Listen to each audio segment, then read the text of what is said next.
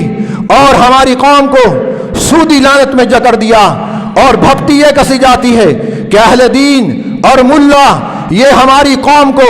2000 سال پیچھے دھکیلنا چاہتے ہیں۔ میں کہتا ہوں کہ تم نے اس قوم کو سود کی لعنت دے کر 2500 سال پیچھے دھکیلا ہے، اور یہ سود کی لعنت جو آج اس قوم کے اوپر مسلط کی گئی یہ 2500 سال پرانی ہے، اور اس 2500 سال پرانی معیشت جو سود پر مبنی تھی، کائنات کے تاجدار نے سب سے پہلے اپنی حکومت سنبھالنے کے بعد اعلان کیا تھا کہ لوگوں سن لو، آج کے بعد میں سود کا خاتمے کا اعلان کرتا ہوں۔ اور اس وقت سے یہ مسلمانوں کے اندر ایسی ترتیب چلی کہ آج تک جب تک مسلمانوں میں قرآن کا نظام رہا، پیغمبر کے حدیث کا نظام رہا، مسلمانوں کی تاریخ میں ایک شخص بھی ایسا نہیں جو بھیکاری ہو اور ہاتھ پھیلانے والا ہو۔ آج ضرورت ثمر کی ہے ہم اپنا ٹوٹا ہوا رشتہ قرآن سے دوبارہ بحال کریں، اس قرآن کو اپنے سینے میں جگہ دیں، اس قرآن کو اپنے گھر میں جگہ دیں، اس قرآن کو اپنے معاملات میں جگہ دیں، اور اپنی زندگی کی تمام تر رہنمائی اس قرآن سے لیں۔ اور انشاءاللہ اگر آج مسلمان اپنے اس ٹوٹے ہوئے رشتے کو دوبارہ قرآن سے جوڑ لے گا، جو اس کی روشن ماضی کی تاریخ ہے، آج بھی دوبارہ اس تاریخ کو دہرایا جا سکتا ہے۔ میرے پیارو، یہ آج عید کا دن ہے، یہ اتحاد اور یکجہتی کا دن ہے۔ آج ہم بٹے ہوئے ہیں، کوئی ایک دوسرے کے مسلک پر کیچڑ اچھالتا ہے۔ میں ایک بات کہا کرتا ہوں کہ مسلک ہر ایک کو پیارا ہوتا ہے، اور ہر ایک کے مسلک کا احترام کرو، لیکن اپنی حدود کے اندر رہتے ہوئے، اور جس مسلک کے ساتھ چمٹے ہوئے ہو اسی مسلک میں رہو، اور جس پر تمہیں اعتماد ہے شریعت کے احکام کی رہنمائی اسی عالم سے لو جس پر تمہیں اعتماد ہو۔ ہم نے عرصہ دراز سے اس گاؤں کے اندر ایک محنت کی، ایک جد و جہد کی، اور اس گاؤں کے اندر ہم نے اتحاد و یکجہتی کی فضا کو ایسا بنایا، اور ہم نے کبھی بھی یہاں پر نہ کبھی مذہبی تقریب کاری ہونے دی ہے، اور اگر سیاسی معاملات بھی ہوں یا سماجی مسائل بھی سامنے آئے، ہم نے ان کو بھی بڑے طریقے سے اور بڑے آسان انداز سے حل کرنے کی کوشش کی ہے۔ اور سب سے پہلے ہم نے یہاں پر مذہبی منافرات کا خاتمہ کیا ہے، اور الاؤڈ سپیکر پر پابندی لگوائی۔ حکومت نے 2014 میں الاؤڈ سپیکر کے لیے قانون بنایا، جبکہ اس گاؤں کے اندر 1992 میں یہ قانون بن چکا تھا۔ اور اس امن کو دیکھ کر اور اس حالات کو دیکھ کر آپ کے پنجاب کے وزیر اعلیٰ نے یہاں کے امن کو دیکھ کر پھر پورے پنجاب پر سپیکروں پر پابندی لگائی تھی۔ میں اپنے لوگوں کی اور اس گاؤں کے تمام مساجد کے انتظامیہ کی توجہ اس بات کی طرف دلانا چاہتا ہوں کہ جس طرح حکومت یہ قانون بنا چکی ہے، اس قانون کی پابندی ہم سب پر لازم ہے، اور مسجدوں کے جو امام ہیں وہ بھی اس بات پر غور کریں کہ اپنے الاؤڈ سپیکر کو اوپن نہ کریں۔ جو کسی نے کرنا ہے وہ اپنے گھر کے اندر کرے۔ جب بھی الاؤڈ سپیکر اوپن ہوتا ہے اس وقت فساد اور فتنہ جنم لیتا ہے۔ ہماری یہ کوشش جس کو آج کوئی شر پسند خراب کرنے کی کوشش کر رہے ہیں، اچھے بھلے عقل مند لوگ جن کو پتا ہے کہ ایک قانون ہے، ایک ضابطہ ہے، حکومت کی طرف سے پابندی ہے، اور انہوں نے جا کر مسجد میں خود لاؤڈ سپیکر کھلوائے اور کہا کہ پڑھو نعت پڑھو۔ یہ کوئی طریقہ ہے؟ کیوں اس طرح کر رہے ہو؟ کیوں یہاں کے امن کو خراب کر رہے ہو؟ ہم اپنی محنت پر کسی بھی سرپرست کو پانی نہیں پھیرنے دیں گے، اور ہماری کوشش ہے۔ الحمدللہ ایک زمانہ تھا یہاں ہر مسلک ایک دوسرے سے اتنا دور تھا کہ کوئی ایک دوسرے کا نام سننا گوارا نہیں کرتا تھا، کوئی ایک دوسرے کے وجود کو برداشت نہیں کرتا تھا۔ منافرت اتنی تھی کہ دور سے دیکھ کر ماتھے پر سلوٹیں پڑ جایا کرتی تھیں۔ آج ہماری 30 سال کی یہ جد و جہد اتنا رنگ لائی ہے، الحمدللہ ثم الحمدللہ۔ ہم نے بریلوی مکتب کی مسجد میں جا کر بھی تقریر کی، اہل حدیث کی مسجد میں بھی جا کر تقریر کی، اور پوری قوم کو ہم نے ایک پلیٹ فارم دیا ہے، اور انشاءاللہ آنے والے وقت میں بھی ہم اپنی قوم کو ایک پلیٹ فارم پر متحد اور یکجا کریں گے، اور کسی شخص کو ہم اس گاؤں کے اندر تخریب کاری نہیں کرنے دیں گے۔ ہمارا گاؤں تو پہلے ہی کرائم میں آ چکا ہے، یہاں جو کچھ بھی ہے ہم اداروں سے بھی یہ بات کہتے ہیں کہ ہم حکومتی اداروں سے مکمل تعاون کرتے ہیں، اور آئندہ بھی حکومتی اداروں سے ہم تعاون کرنے کے لیے تیار ہیں۔ اگر کسی مسجد کی کوئی انتظامیہ، یہ ہمارے بھائی ہیں، ہمیں ان سے کوئی ذاتی دشمنی نہیں ہے، ہم امن کو برقرار رکھنے کے لیے پھر ہم قانون کا سہارا لیں گے۔ جو مسجد، جو انتظامیہ اس قانون کی شکنی کرے گی، اس قانون کو توڑے گی، اس قانون پر عمل نہیں کرے گی، ہم پھر قانون کی مدد لیں گے اور ان کے خلاف رٹ دائر کریں گے۔ اگر ہم اپنے بھائیوں کی طرح ہم سمجھا رہے ہیں کہ جس طرح ایک طریقے کے ساتھ ہماری زندگی گزر رہی ہے اسی طرح گزارتے رہو، اور لاؤڈ سپیکر کو کھول کر منافرت مت پھیلاؤ، اور ہمارے وہ بھائی جو اچھے خاصے عقل رکھنے والے اور وہ جانتے ہیں کہ یہاں 30 سال سے لاؤڈ سپیکر بند ہے، مجھے افسوس ان لوگوں پر ہے کہ جنہوں نے رات جا کر خود کیا کر یہ سپیکر کھلوائے۔ ہم نے اسی وقت اعلان کیا کہ بھائی قانون شکنی نہ کرو، قانون کو ہاتھ میں نہ لو، حکومت وقت میں ہم ہمارے امن کے لیے، فساد سے بچنے کے لیے اور ہر طرح کے فتنے سے بچنے کے لیے جو قانون سازی کی ہے، اس قانون کا احترام ہماری قوم پر واجب ہے۔ اللہ ہمیں ان باتوں کو سمجھنے کی توفیق عطا فرمائے، ہماری حاضری اپنی بارگاہ میں قبول فرمائے۔ وآخر دعوانا ان الحمد للہ رب العالمین۔